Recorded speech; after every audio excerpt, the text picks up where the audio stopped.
Welcome to American Dreams, Keys to Success, with your host, Alan Olsen. Welcome to today's show. I'm Alan Olsen here with Nadine Camera. Thanks for having me today, Alan. Nadine, what's going on in the world? Well, let's see. We had the primaries in Illinois. I think Romney swept that with pretty wide margins there. Oh, wow. That GOP race is shaping up. Now he leads by, 300 points? Yes, I do believe approximately 300 points, as well as he won some Tea Party votes. The exit polls showed that he won a wide majority of the voters against Santorum in this race in Illinois. Yeah, some people are saying they're calling for Gingrich to drop out and Santorum and Ron Paul, but I'm not sure that's going to happen. I don't think so, and you know. He had his win this time, but his team released that they don't expect to win in Louisiana, and that will be a Santorum win. It's what is expected. As a matter of fact, he's not even spending any money with advertising or anything there. So he's giving Santorum Louisiana, and so Santorum might be feeling that, no, I'm still winning states. I still want to go on. I just said he's come to the Bay Area. Yes. Isn't he coming on Monday? Monday. Mm-hmm. Mitt Romney. So what type of business owners do you think will be there that are supporting him? Oh, I think, so I've been, I'm on his National Finance Committee, and I've been in the room, and I've seen different individuals in different places, but it's interesting, across the board, he has a real depth of financial strength. In fact, I met with this guy, Sam Samuelson. He started the financial arm of American Express called IDS. And, now he spends most of his time racing horses. I want that job. Flying around the country. And there's, in fact, they said that in New York recently, he went to a dinner. There was 100 Democrats that had supported the Obama campaign. And because of Obama's policy on Israel, they all defected and jumped over to to the Romney camp. Right. Well, he's very strong with his support and our alliance with Israel. He's been very strong with that on his national security issues as well as international relations. So I think he'll be very good there. As well as I think he scores big points for the entrepreneurs in America. Oh, yeah. Well, especially here in Silicon Valley. So, he has a pretty good team. It's headed up by here locally Dick Boyce of TPG Capital. And, Meg Whitman's on the leadership team, CEO of Hewlett-Packard. So there's a lot of depth. And I'm sure the room will be full, yes, coming up there. So who do you have on the show today, Alan? Well, we have coming up Gary Summers of Summers Technology Group.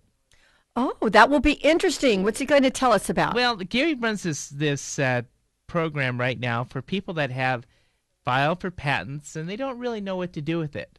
And so he'll help them if they want to market this patent, put a plan together to help market it. They want to just license it on royalties. He'll do a licensing model for them. Or if somebody is infringing on the patent rights, he'll set up a litigation team and help to enforce the patents there. So he has a company dealing with intellectual property. Intellectual property management. So that's what Gary does. But he has a colorful history. He spent his days most notably at Commodore, and then he moved over to Atari.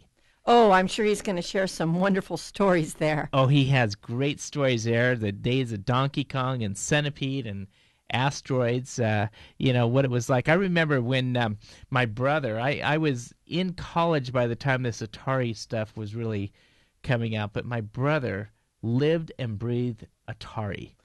And I remember he had this Superman game. I could barely tell it was Superman on the screen, but hours and hours and hours were spent. It was really the first introduction to, Pong was the first game, but then having some type of a computer, $100 computer in your home. And they would have these cassettes that you could put in there and play different games. And, a lot of hours spent there. And it has evolved. And now we have a whole... What do we call? I call it a PlayStation nation. A whole generation of kids that live for the game. Oh, now it's the the iPhones and yes. What the kids are up to.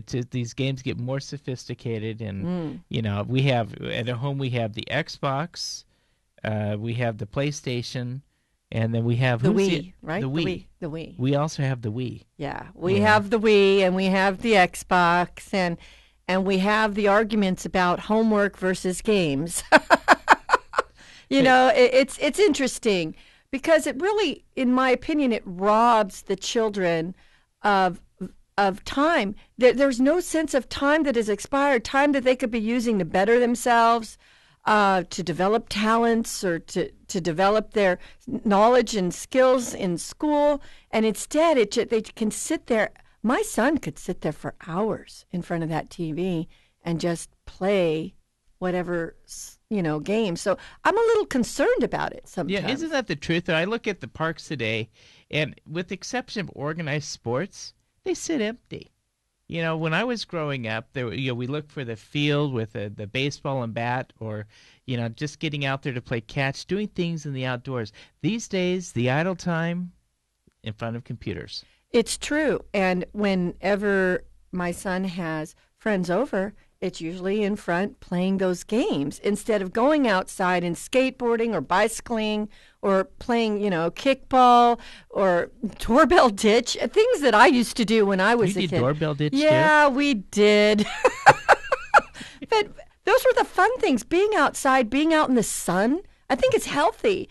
And so I am a little concerned with the PlayStation Nation. We lived on a street in Pittsburgh, Pennsylvania growing up. There's 100 kids on our street. And Mom and Dad always they kind of worried about us, but there were just too many kids. 100 kids. We outnumbered the parents. And one day, the neighborhood kids came into our living room with a hose and had a water fight.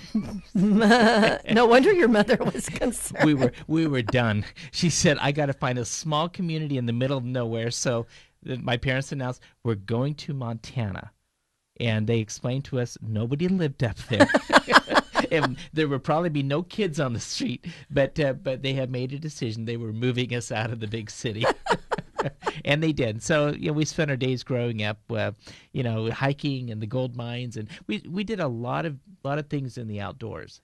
Then you've gained a true appreciation for nature and the outdoors, but it makes people healthy. Yeah. So it is a concern. My son, I limit his amount of time in front of those games.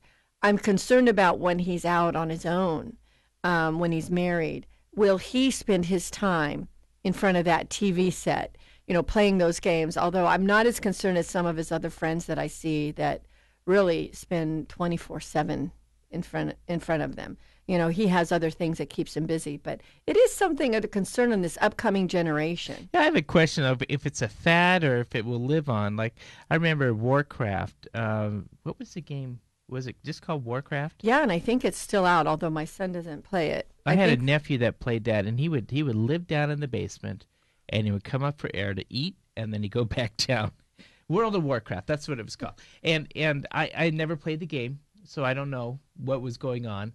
But I know that it was so addictive, it would be hard to get in and out. Right, and a lot of these games are.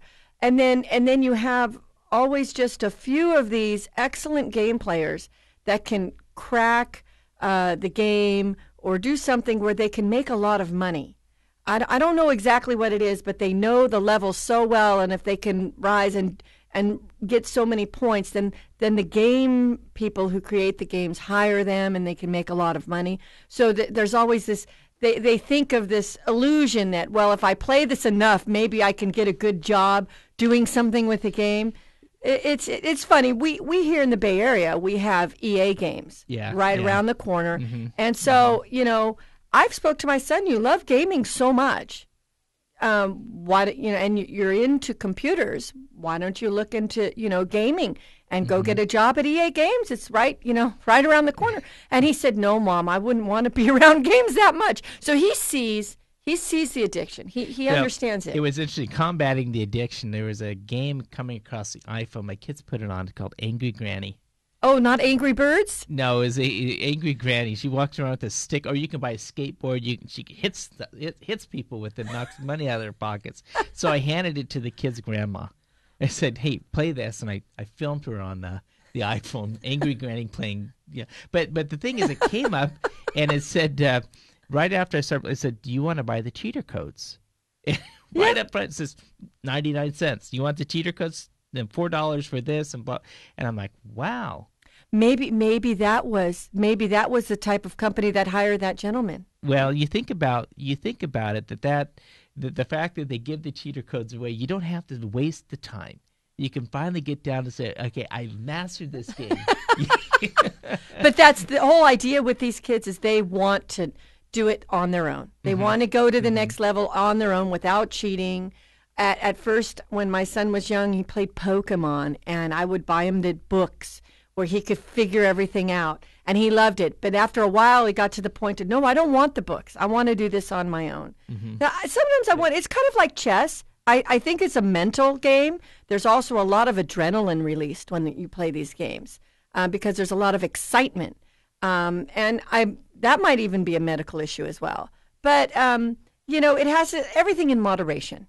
I think so. When you look at our time, I mean, if you're going back in the time spectrum, say, how many hours of your life did you spend watching TV, playing video games? What do people do with their idle time?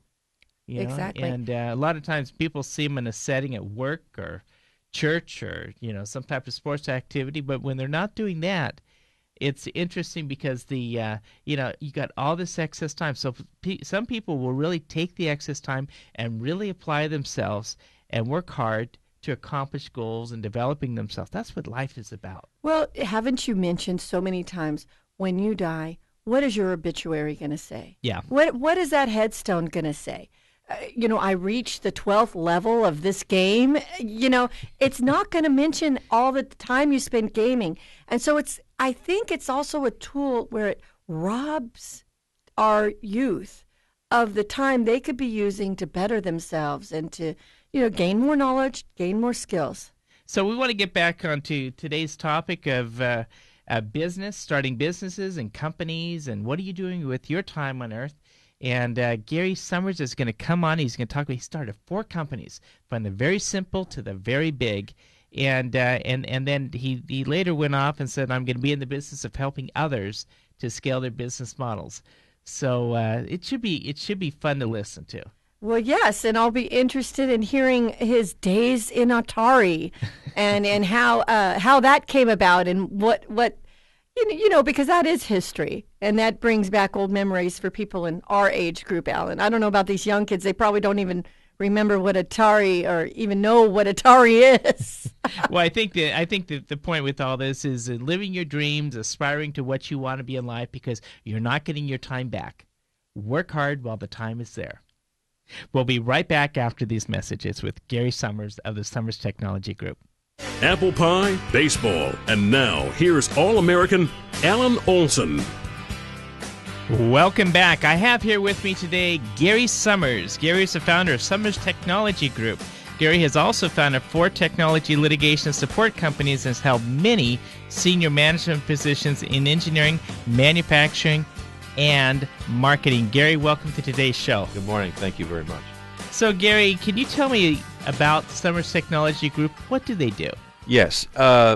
Summers Technology Group is a firm that provides intellectual property asset management, or for want of a better term, patent portfolio management. We'll take patents from individuals or from small or medium-sized companies who cannot afford to hire law firms or cannot afford to hire expensive engineering people, and we will sell those patents for them, license the patents for them, or, if necessary, enforce the patents for them on a commission-only, or, as we say in the business, a contingency fee basis. And we focus on high-technology patents, although not exclusively. Well, you got a lot to work with in the Valley here, then. Absolutely. And the business was founded as an outgrowth of the recent company I sold, which was an expert witness business company where I had access to thousands of technology engineers across the world, subcontractors and lawyers, which I knew over the years, that were involved in patent litigation. So I'm no longer in the expert witness business with the non-compete I have. So this allows me to still contact the people I know and provide services of a different nature than expert witness. So, Gary, you know what it's like to start a business. And do you think it's more difficult starting businesses today than it was when you began a few years back? Yes, definitely. Part of the problem today is, as you probably know, is accessing money. Once money is cheap enough, but trying to get the money and get it approved is another issue for someone who's in a startup mode that, let's say, doesn't have a track record.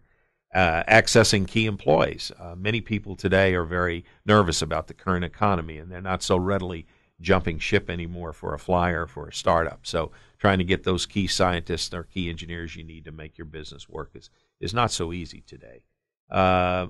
Also, at getting space, getting someplace to rent. Landlords don't want to trust people in startups today. The whole valley is doing better than it was 6 months ago, but still they're very, very nervous. I have to tell you about the landlord that's getting space. I had I needed a thermostat put on my wall. So I called the air conditioning company. So it's a couple $100 deal. They wanted a credit application. Absolutely. I can believe it. I said, guys, I'll pay you cash. Oh, no, we have to have the credit application. I said, I don't know. Maybe they're selling the receivables or something there to keep things afloat in this economy. But I'm sorry, go on. Many startup people don't really look ahead to when they will become liquid and when they can sell their stock or sell their business. So they don't really think too much about capital gains taxes or about overhead costs such as medical expenses. But these are real world costs today that are severely worse today than they were 4 years ago or so. So the startup guy is only worried about how fast can I get the product, and is it better price and better quality than somebody else. He's not thinking. But these are things you need to consider that are more tedious for you today than they were 4 years ago. Mm-hmm. So getting time to market, I guess, a lot more competition out there with technology advancements, and it's more difficult because of all these roadblocks you have in front of you. I mean, most inventors or entrepreneurs don't really worry so much about the competition as they do about trying to launch the product. They believe their product is better than anybody else anyway. But these roadblocks are in front of them that maybe they didn't have 4 or 5 years ago. What do you think about our current economic policies? I mean, in terms of incentivizing, do they incentivize or do they deter a person to going and doing their own business? I definitely think they deter. Let me give you an example. Most small businesses, I know mine have been, and I'm probably typical of many startups in Silicon Valley, are S Corp. S Corp, as you know, unlike a C Corp, is an individual. Everything flows through the owners of the S Corp. And the tax policies today penalize individuals if you make more than $200 or whatever the Obama rate is, $250,000 a year, you can go into a higher tax bracket. Well, many of these people are individuals really, but they're S Corps. And so if you're getting money taken away from you in the form of taxation, that leaves you less money to plow back into the company. Another unfair capability that exists today is the unfair playing field in the import-export duty taxes. You make a product here and you ship it overseas to some place like China, and they want to tax you 22% or so to bring the product in. Yet they'll bring product in, the same product here, with no taxation. So it's really not a fair competitive. Hey, Gary, we need to take a quick break. We'll be right back after these messages. Visiting here with Gary Summers of Summers Technology Group. Nothing's more important than spending time with your family. At Greenstone Rokup Olsen Company, we're trusted advisors to the highly successful. Our goal is to help you find the right strategy to protect your wealth for yourself and those you love. Kids, why do I feel like I've just had an audit? As trusted advisors to the highly successful, we'll make sure that you don't lose your shirt. Roco helping you along the way. Apple pie, baseball, and now here's All-American Alan Olsen. Welcome back. We're here today visiting with Gary Summers of Summers Technology Group, and he's started 4 different technology companies in Silicon Valley and also has a history of being here in the early stage companies within the semiconductors of when the Valley was just emerging back in the 70s. He even made his way to a company, Atari, which many of the baby boomers grew up on those games. But I'd like to get back into Gary before the break. We're talking about the current economic policies. I just want to pick up on that and then move into our next segment about why you did what you did and starting your own companies. I guess it was the excitement of being your own boss and your own manager and having the freedom to create and develop something that you believed in without having the burden of a big bureaucracy around your neck. And of course, it's a risk-reward, a merit-based kind of scenario. If you fail, you've lost everything. But if you succeed, you can look at that and say, I did this, I accomplished this. And as I said before, I think my feeling is in startups, it's better to have loved and lost and never have loved at all, sort of scenario. So I would take a chance if I could afford it. If I was a young guy today in the Valley, if I could afford it, I saw the opportunity. I had what I thought was a good idea, and I had people around me, my family or friends, supporting me. That I would definitely take a chance. So going into your own business, you need to be prepared to fail? Absolutely, and you need to be prepared to have a backup plan. What happens if I fail at this level doesn't mean you failed entirely or totally. You need to say, okay, if this doesn't work, what can I do as a contingency plan? And that doesn't mean that sometimes you have what you think is a great idea, but it's really not the best idea. And you don't know till you get out there and start plowing the ground and start seeing the reaction. And then other people will give you ideas about how to tweak your idea, and then you'll end up this is exactly how I started my first company. When I got laid off, I was sitting at home looking for some consulting work, and someone called me and asked me if I would be an expert witness, and I didn't know what that was.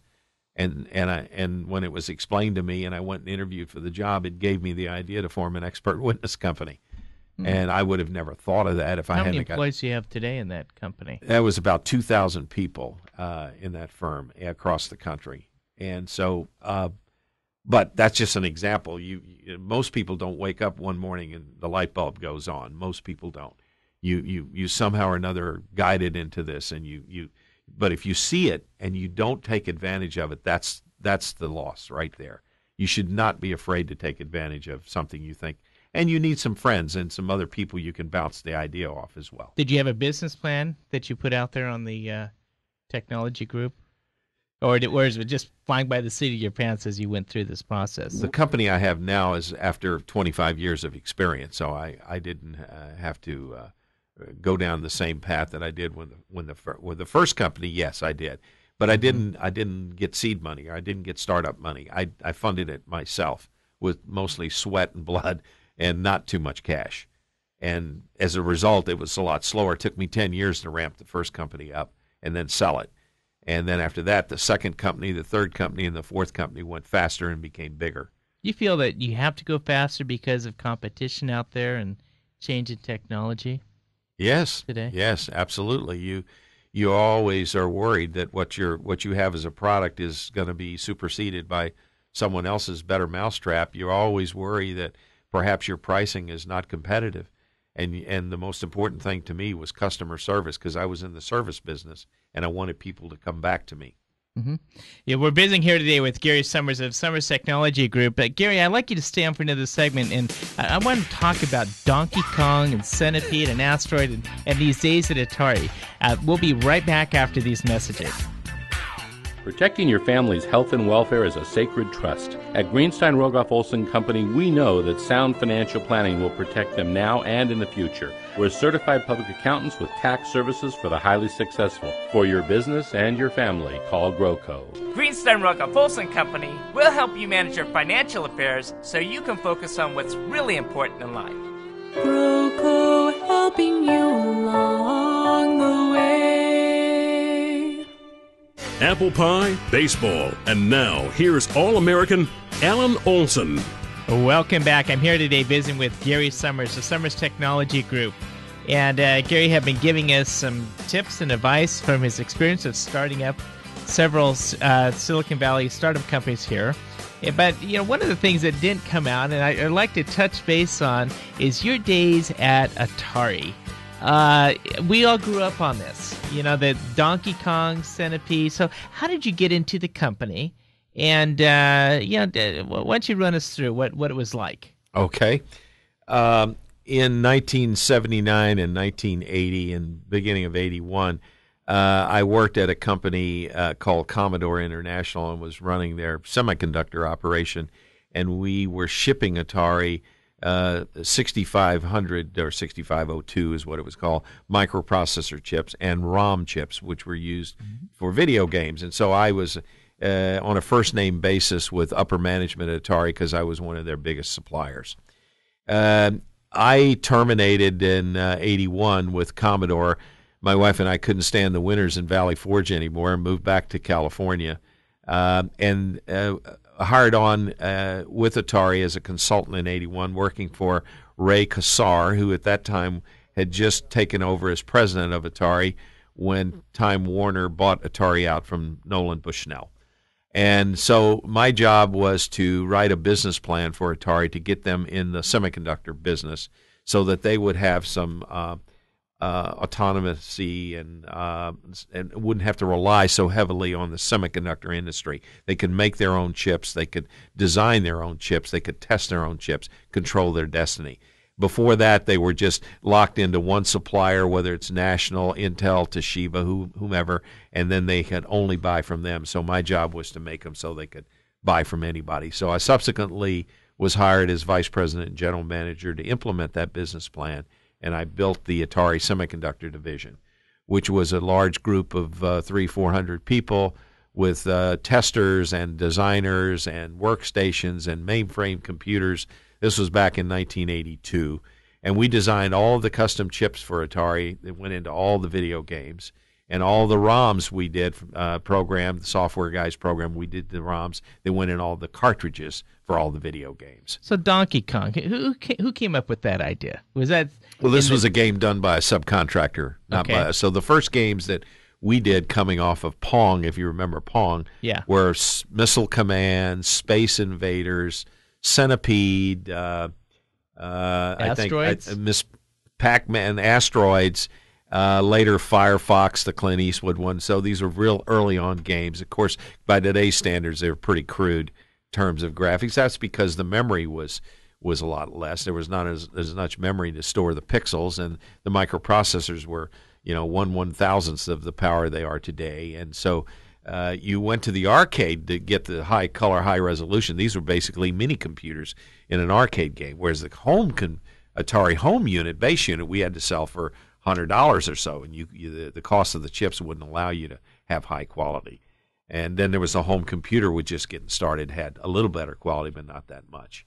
So how did you know if you had a good game versus not a good game? Okay, so I had my secret weapon. I was an engineer, of course, and I ran the semiconductor division, but I every Monday had a staff meeting with the director, vice president of purchasing, and the sales manager, marketing manager, and all the upper management of Atari to talk about allocation of games. And so I had two sons at that time, one 7 and one 14, and I would bring the chip home before anyone saw it. I would give it to them. I had a little unit with a zip socket. They could plug it in, no directions, and I'd stand back behind them and I'd watch them, two boys playing this game. And immediately I could tell whether or not they were excited, and there was missiles and bombs and screaming, and this is cool, and I couldn't wait to drop another quarter in kind of attitude. And so I would come to the staff meeting and I would say, my secret market sources said this is going to be a hit, and they all laughed me out. But it was one after another. And then finally the beginning of the end happened. I got called in '83 by my boss, who was Ray Kassar, and he told me that he got a call from God, who was his boss, Stephen Ross, and Steven Spielberg was going to come in and help us design E.T. E.T. was a recent hit by Warner, and his deduction was because it was a movie hit, therefore it would be a good video game.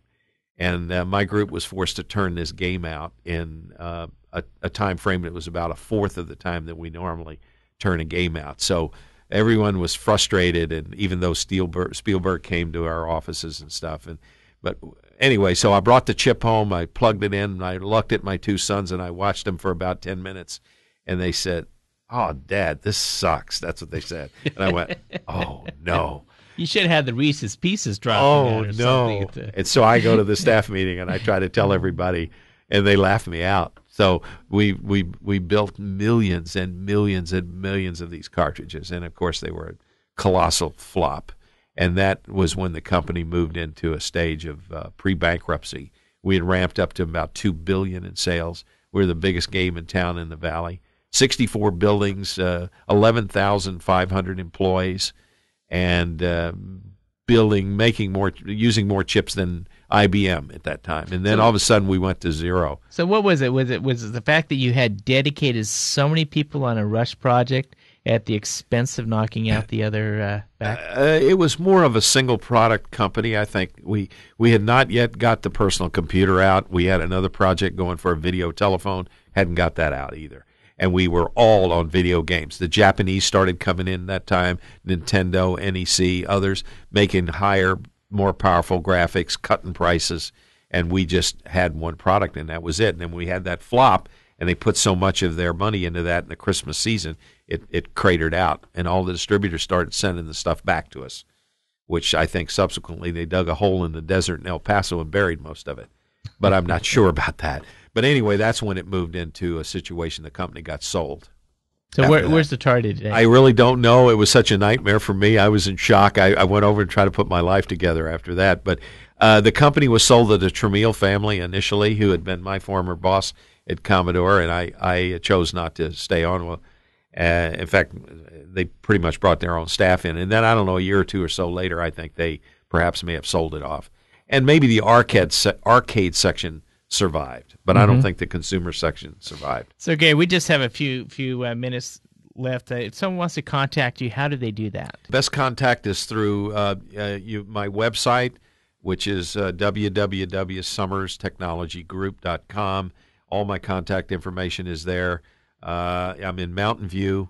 My telephone number is 650-947-0600. Or you can go to the website and all the contact info. My email address is there.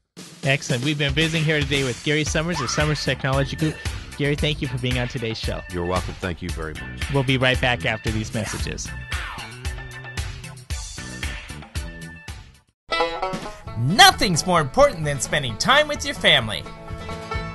At Greenstone Rogoff Olsen Company, we're trusted advisors to the highly successful. Our goal is to help you find the right strategy to protect your wealth for yourself and those you love. Kids, why do I feel like I've just had an audit? As trusted advisors to the highly successful, we'll make sure that you don't lose your shirt. Roco helping you along the way. Apple pie, baseball, and now here's All-American Alan Olsen.